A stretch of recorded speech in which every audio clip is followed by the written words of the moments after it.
बिस्मिल्लाहिर्रहमानिर्रहीम। गधा दरख्त से बंधा हुआ था, शैतान आया और उसे खोल दिया। दोस्तों, एक सबक अंदोज़ कहानी है, इसको लाजमी सुने, इंशाअल्लाह फ़ायदा होगा। गधा खेतों की तरफ भागा और खड़ी फसल को तबाह करने लगा। जब किसान की बीवी ने यह देखा तो उसने गुस्से में गधे को मार डाला। गधे की लाश देखकर गधे के मालिक को बहुत गुस्सा आ गया और किसान की बीवी को गोली मार दी। किसान अपनी बीवी की मौत से इतना मुश्ताल हुआ कि इसने गधे के मालिक को गोली मार दी। जब गधे के मालिक की बीवी ने अपने शोहर की मौत की खबर सुनी तो गुस्से में इसने अपने बेटों को हुक्म दिया कि वो किसान का घर जला दें। बेटे शाम को गए और माँ के हुक्म को पूरा करते हुए किसान के घर को आग लगा दी, ये सोचकर कि किसान भी घर में जलकर मर जाएगा। लेकिन ऐसा नहीं हुआ। किसान वापस आया और गधे के मालिक के तीनों बेटों और बीवी को कत्ल कर दिया।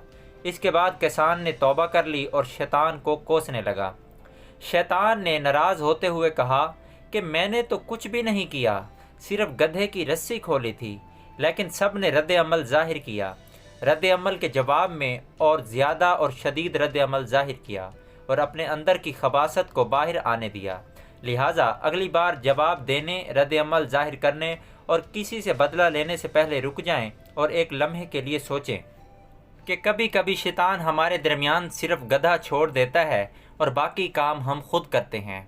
रोज़ाना टीवी चैनल्स गधे छोड़ते हैं।